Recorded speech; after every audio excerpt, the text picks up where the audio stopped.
2024 జూలైకి సంబంధించినటువంటి అద్భుతమైనటువంటి ఒక అంశం ఉంది.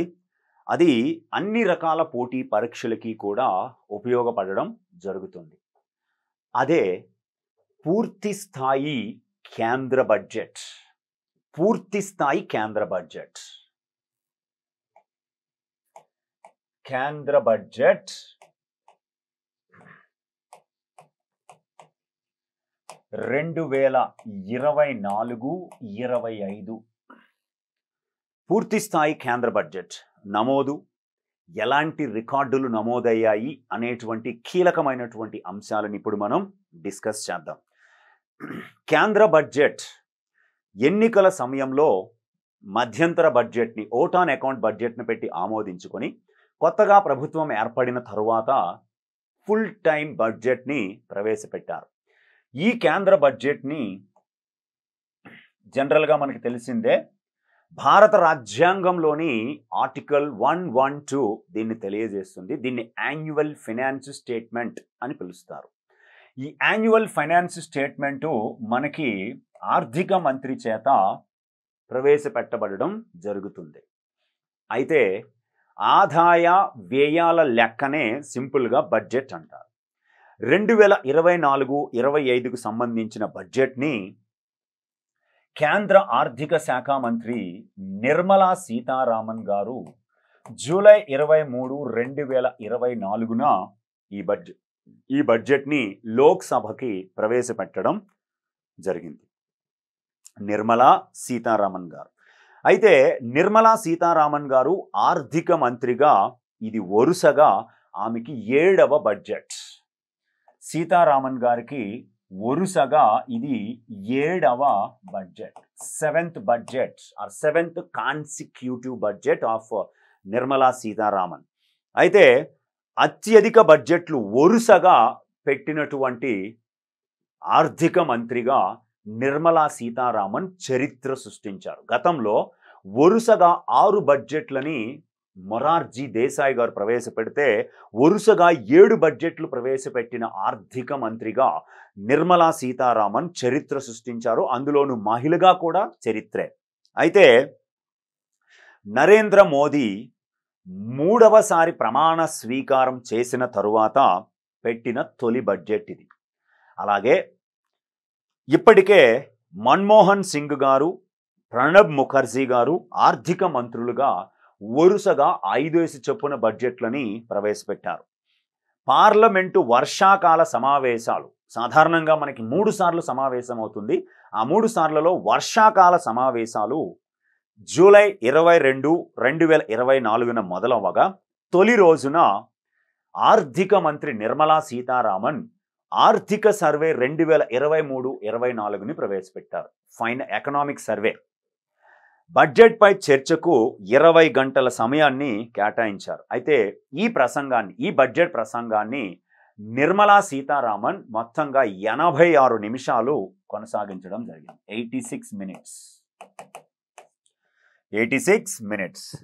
అయితే బడ్జెట్ అంచనాలు మనకి సాధారణంగా బడ్జెట్ అంచనాలు 2024-25కి ఏం చేశారంటే రుణాలు కాకుండా మొత్తం రాబడులని 32.07 లక్షల కోట్లుగా ప్రకటించారు. రుణాలు కాకుండా, అప్పులు కాకుండా ఓన్లీ రాబడులే. అలాగే నికర పన్ను వసూళ్లు 25.83 లక్షల కోట్లు, tax collection, net tax collections. అలాగే మొత్తం ఖర్చు వ్యయాన్ని 48.21 లక్షల కోట్లుగా ప్రకటించారు. అలాగే ఈ బడ్జెట్లో ద్రవ్యలోటు 4.9% ఉంటుందని ప్రకటించారు. అలాగే దీన్ని వచ్చే ఫైనాన్షియల్ ఇయర్కి 2025-26 ఆర్థిక సంవత్సరానికి ద్రవ్యలోటుని 4.5%కి తగ్గించుకోవాలని లక్ష్యంగా పెట్టుకున్నారు. 2025-26కి ద్రవ్యోల్బణము తక్కువగా, స్థిరంగా మరియు 4% లక్ష్యం వైపు కదులుతుంది. మనకి ద్రవ్యోల్బణం అనేది +or -4గా ఉండాలని నిర్ణయించుకున్నారు. అటువైపే వెళుతుంది అని చెప్పడం జరిగింది. అయితే ముఖ్యంగా ఈ బడ్జెట్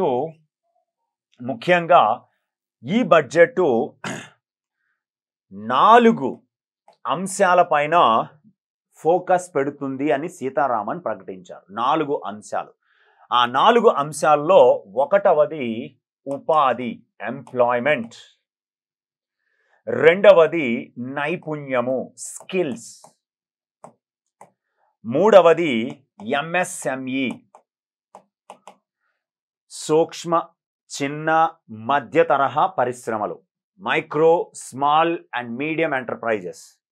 అలాగే మిడిల్ క్లాస్, మధ్య తరగతి. ఈ 4 అంశాలపైన 2024-25 బడ్జెట్ ముఖ్యంగా ఫోకస్ చేస్తుందని ప్రకటించారు. అలాగే ఉపాధి మరియు నైపుణ్యం కోసము, ఈ రెండింటి కోసము ప్రధానమంత్రి 5 పథకాల ప్యాకేజీని ఈ బడ్జెట్లో ప్రకటించారు. ప్రధానమంత్రి 5 package schemes announced for employment and skills. అయితే ఈ 5 పథకాల ప్యాకేజీలలో వచ్చే 5 సంవత్సరాలలో 4.1 కోట్ల మంది యువతకు ఉపాధి కల్పించాలి. అలాగే నైపుణ్యము, తద్వారా ఉద్యోగ అవకాశాలని కల్పించాలనేది లక్ష్యం.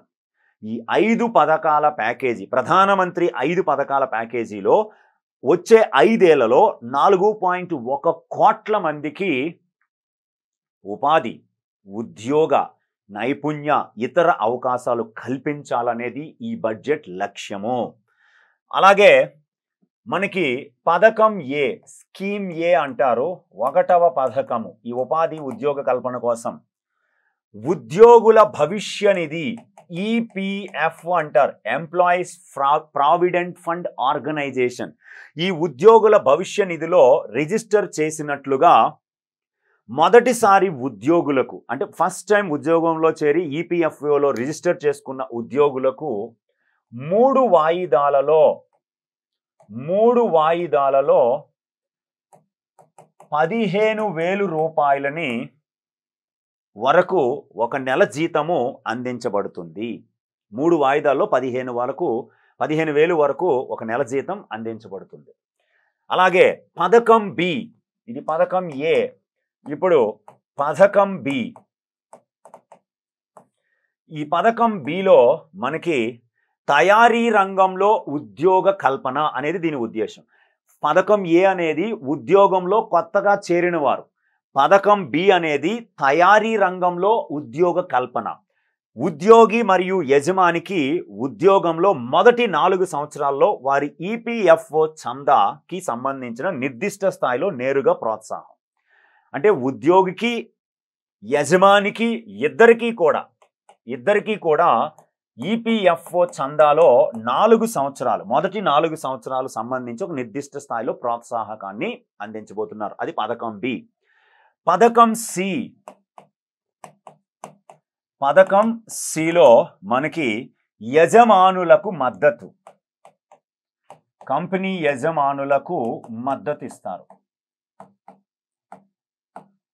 ఇక్కడ పథకం ఏలో తొలిసారి ఉద్యోగం పొందినవారు, పథకం బిలో తయారీ రంగంలో ఉద్యోగ కల్పన, పథకం సిలో యజమానులకు మద్దతు ఇస్తారు. ప్రతి అదనపు ఉద్యోగికి యజమానులు ఈపీఎఫ్ఓ సహకారం కోసం ప్రభుత్వము 2 సంవత్సరాల పాటు నెలకి 3,000 వరకు రీఎంబర్స్ చేస్తుంది. ఇప్పుడు 10 మంది పనిచేస్తున్నారు, 11వ వాడు జాయిన్ అయితే ఆయన ఈపీఎఫ్ఓని 2 సంవత్సరాల వరకు నెలకు 3,000 రూపాయలని వెనక్కి రీఎంబర్స్ యజమానికి ఇవ్వడం జరుగుతుంది. అలాగే 4వది అంటే పథకం సి, నైపుణ్యం కోసం కేంద్ర ప్రభుత్వం కొత్త పథకాన్ని తీసుకురాబోతుంది. వచ్చే 5 సంవత్సరాలలో 20 లక్షల మంది యువతకి నైపుణ్యం పొందడం దీని లక్ష్యం. 1000 పారిశ్రామిక శిక్షణా సంస్థలు, ఐటీఐస్ అంటారు, 1000 ఐటీఐస్, 1000 ఐటీఐలని హబ్బులుగా అప్గ్రేడ్ చేయడం, పారిశ్రామిక హబ్బులుగా వాటిని అప్గ్రేడ్ చేయడం. అలాగే 5వది ఏమిటంటే వచ్చే 5 సంవత్సరాల్లో 1 కోటి మంది యువతకి టాప్ 500 కంపెనీలలో ఇంటర్న్షిప్ కోసం ఒక కొత్త పథకాన్ని ప్రారంభిస్తాము అని ప్రకటించారు. రైట్. అలాగే ఈ బడ్జెట్ సాధారణంగా 2047 అభివృద్ధి చెందిన భారత్ కోసమని 9 లక్ష్యాలు, 9 బడ్జెట్ ప్రాధాన్యతలని ప్రకటించడం జరిగింది. అభివృద్ధి చెందిన భారత్కు, అభివృద్ధి చెందిన భారత్,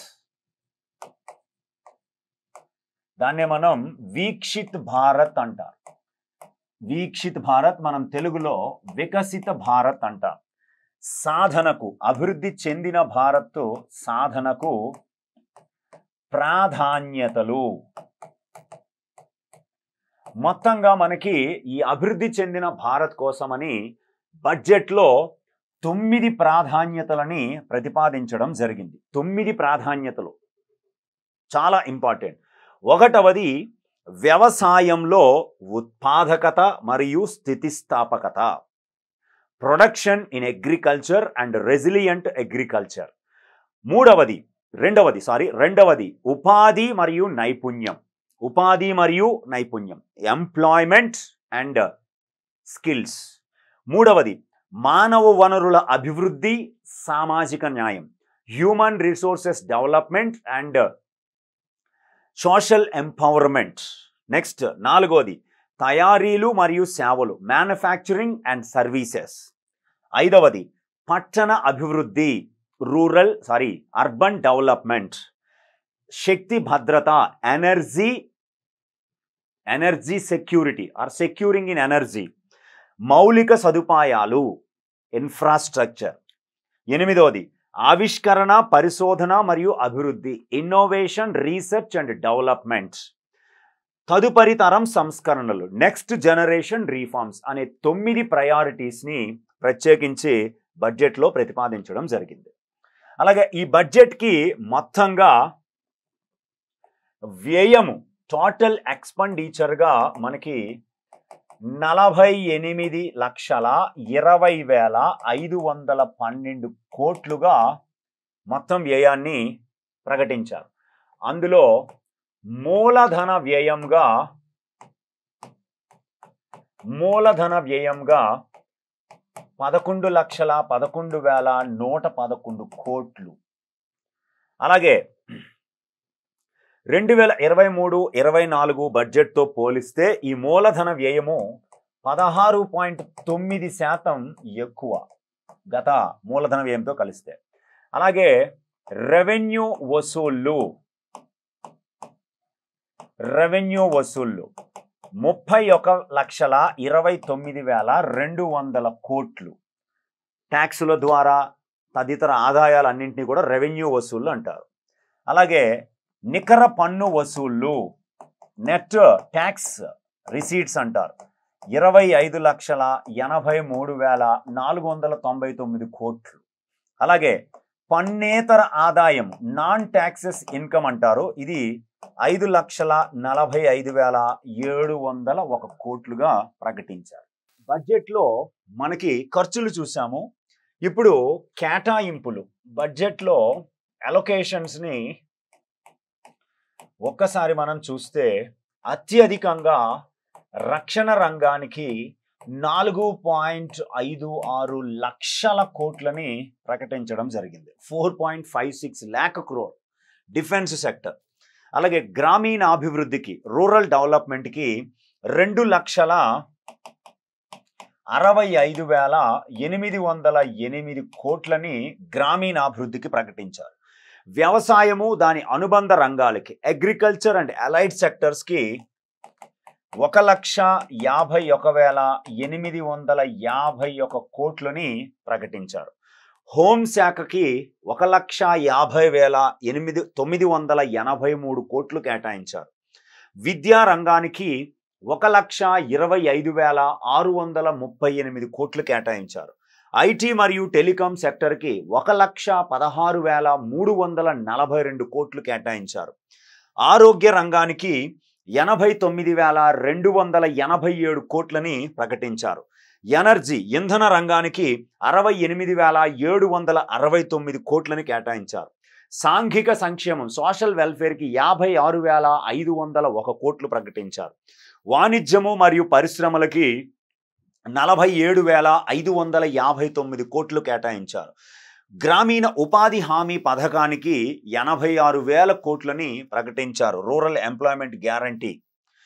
అయితే కొత్త పన్నుల విధానంలో న్యూ ట్యాక్స్ స్లాబ్స్లో భాగంగా కొత్త పన్నుల విధానంలో స్టాండర్డ్ డిడక్షన్ని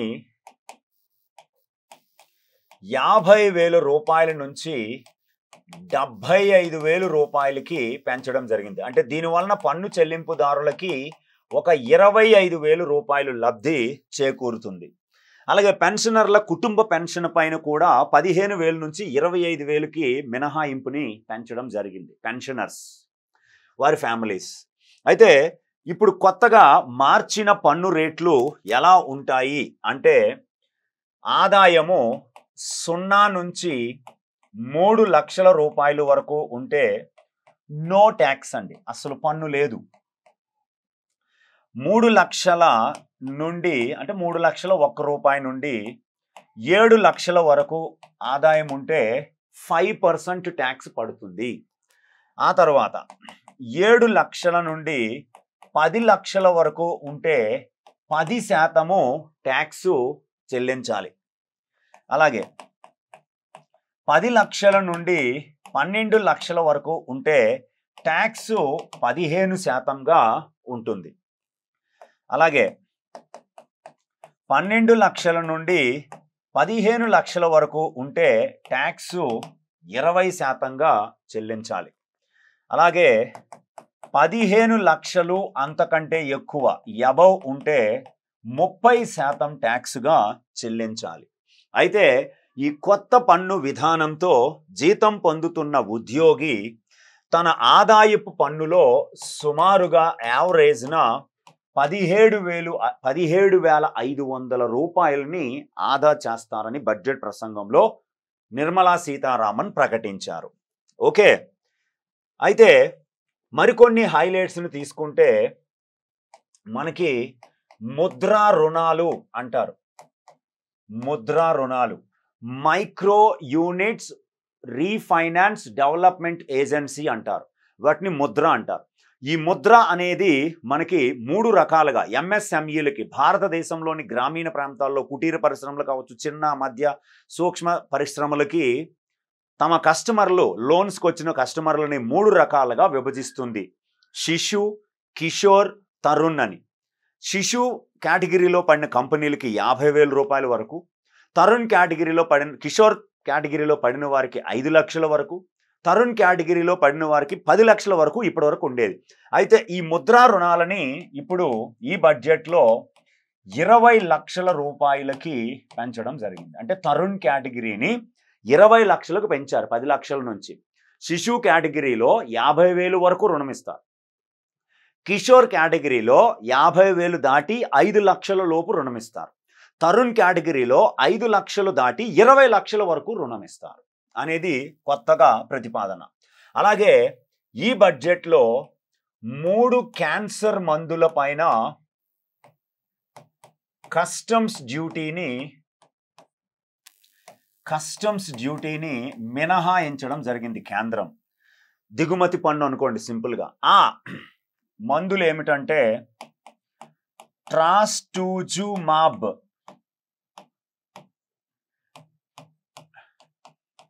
డెరెక్స్టన్, డెరుక్సెటాన్, ట్రాస్టూజ్మాబ్, డెరెక్సుటాన్ అనే దాని మీద, అలాగే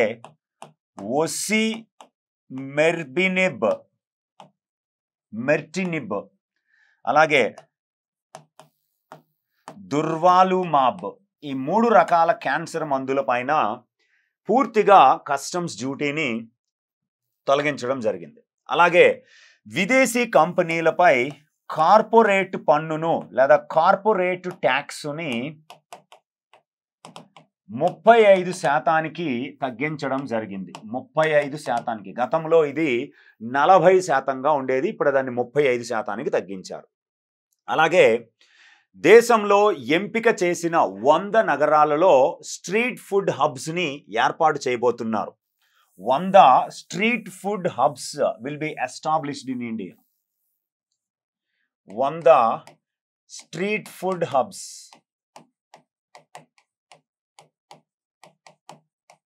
అభివృద్ధి చేస్తారు. 30 లక్షలు అంతకంటే ఎక్కువ జనాభా ఉన్నటువంటి 14 నగరాల్లో రవాణా ఆధారిత ప్రణాళికలని రూపొందిస్తున్నారు. అలాగే బంగారము వెండిపై కస్టమ్స్ సుంకాన్ని 6%, ప్లాటినం పైన 6.4% తగ్గించడం జరిగింది. బంగారం వెండి పైన ఈ కస్టమ్స్ డ్యూటీని 6%, ప్లాటినం పైనేమో 6.4% తగ్గించారు. అలాగే మొబైల్స్ వాటి యాక్సెసరీస్ పైన దిగుమతి సుంకాన్ని 15% తగ్గించడం జరిగింది. అలాగే రాబోయే 10 సంవత్సరాల్లో అంతరిక్ష వ్యవస్థని 5 రెట్లు ఎక్కువగా విస్తరింపజేయాలని, దీనికోసమని 1000 కోట్లని క్యాపిటల్ ఫండ్ని ఏర్పాటు చేస్తామని ప్రకటించారు. అంతరిక్ష కార్యక్రమాల విస్తరణకు 1000 కోట్లతో ఒక క్యాపిటల్ ఫండ్ని ఏర్పాటు చేస్తారు. అలాగే ఆంధ్రప్రదేశ్ పాయింట్ ఆఫ్ వ్యూలో ఈ బడ్జెట్లో మొత్తంగా ఆంధ్రప్రదేశ్ రాజధానిగా ప్రకటించబడిన అమరావతికి 15,000 కోట్ల రూపాయలని బడ్జెట్లో ప్రకటించడం జరిగింది. ఆర్థిక సహకారం అందిస్తారు. అలాగే విశాఖపట్నం చెన్నై ఇండస్ట్రియల్ కారిడార్ అంటారు. విశాఖపట్నం చెన్నై పారిశ్రామిక కారిడార్లో కొప్పర్తి, వైఎస్ఆర్ జిల్లాలో ఉందండి ఇది, ఈ కొప్పర్తి. అలాగే హైదరాబాద్ బెంగళూరు ఇండస్ట్రియల్ కారిడార్ అంటారు. హైదరాబాద్ బెంగళూరు పారిశ్రామిక కారిడార్లో వార్వకల్లు, కర్నూలు జిల్లాలో ఉన్నటువంటి వార్వకల్లు నోడ్లను ఏర్పాటు చేస్తారు. అక్కడ కూడా భారీగా భూసేకరణ చేసి పరిశ్రమలను నెలకొల్పుతారు. అలాగే దేశ ఆహార భద్రతలో భాగంగా పోలవరం ప్రాజెక్ట్ని ప్రాధాన్యతనిచ్చి ఇమీడియట్గా పూర్తి చేస్తామని ప్రకటించారు. అలాగే తూర్పు ప్రాంత అభివృద్ధికి ఉద్దేశించబడిన పూర్వోదయ ప్రణాళిక అంటారు, పూర్వోదయ ప్లాన్ అంటారు. అది తూర్పు అంటే దీనిలో పూర్వోదయ ప్రణాళికలో భాగంగా ఆంధ్రప్రదేశ్కి చోటు ఇవ్వడం జరిగింది. ఆంధ్రప్రదేశ్ విభజన చట్టం 2014 క్రింద పరిశ్రమలు ఏర్పాటు చేయడానికి తోడ్పాటు ఇస్తామని ప్రకటించారు. నీటి, విద్యుత్, రైల్వే, రోడ్డు రంగాల్లో ఆంధ్రప్రదేశ్కి కేంద్రము అండగా నిలుస్తుందని బడ్జెట్ ప్రసంగంలో నిర్మలా సీతారామన్ ప్రకటించారు. ఇవి చాలా ముఖ్యమైన బడ్జెట్ ఇష్యూస్, ఖచ్చితంగా గుర్తుపెట్టుకోండి.